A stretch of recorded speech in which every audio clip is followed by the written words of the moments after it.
Where does Link get all of those wonderful toys? The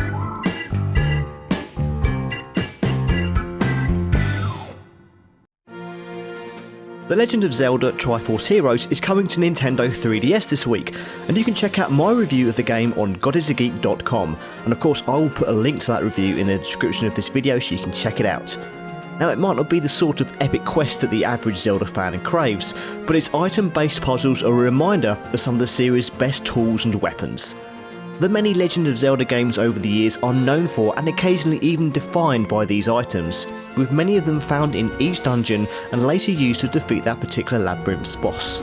Some of these iconic tools of the trade have returned for Triforce Heroes, so I thought it seemed like a good excuse to talk about some of my own favourite Legend of Zelda items, some of which make a return in Link's latest quest. Need I remind you that this is my own opinion, which I am of course not stating as fact, so by all means tell me your top 5 items. Skyward Sword made exceptional use of the original Wii's Motion Plus accessory in a way very few games did. Waving a remote to sword fire or roll bombs around wasn't for everybody, but personally I found it a rather exciting addition, as was this newly introduced item, the Beetle. This rather unique utility was found very early on and had many uses, from cutting cobwebs, hitting switches, collecting rupees and hearts, and even carrying bombs to places Link would otherwise be unable to reach. It was also incredibly simple to use with the Motion Plus controls, as players simply tilted their Wii remote as if they were playing with a toy plane. Fun, practical, and one of the coolest uses of the underutilised Motion Plus controller. One of Link's most iconic tools of the trade has to be the Humble Bomb. From its debut in the original Legend of Zelda, the standard Cherry Bomb has made multiple appearances, and in some instances its basic design has even been improved upon, like the insanely powerful and fabulously pink Super Bomb in A Link to the Past, to the organic bomb flowers of Ocarina of Time and beyond.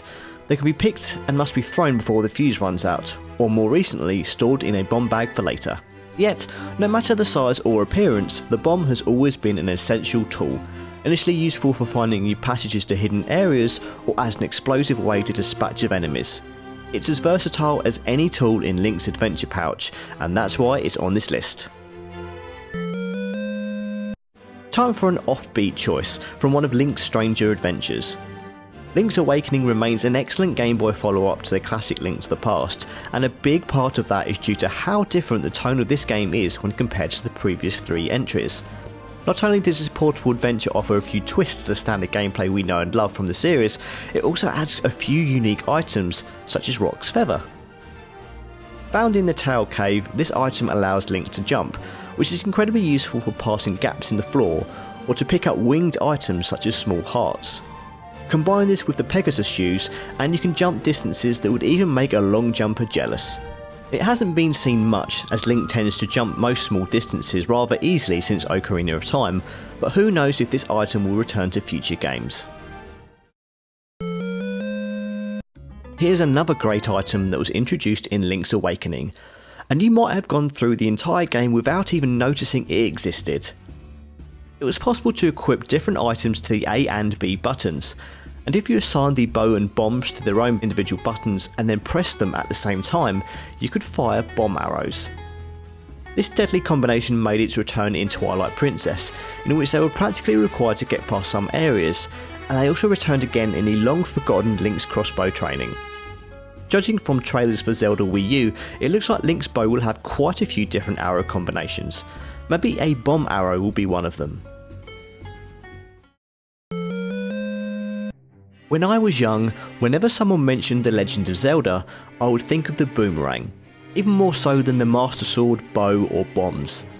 Its uses are plentiful, acting as a means of stunning enemies, to collecting faraway items. In more recent games it can be used to hit multiple switches when required, and in many cases can even be upgraded to the mighty magical boomerang, which is much faster and can be thrown much further. No matter what Zelda game I'm playing, if a boomerang is available and I have one, it practically stays equipped on my person for most of the game. It's that damn useful. Like a sheriff in the Old West should always keep a gun by its side, an adventurer should always keep a boomerang close.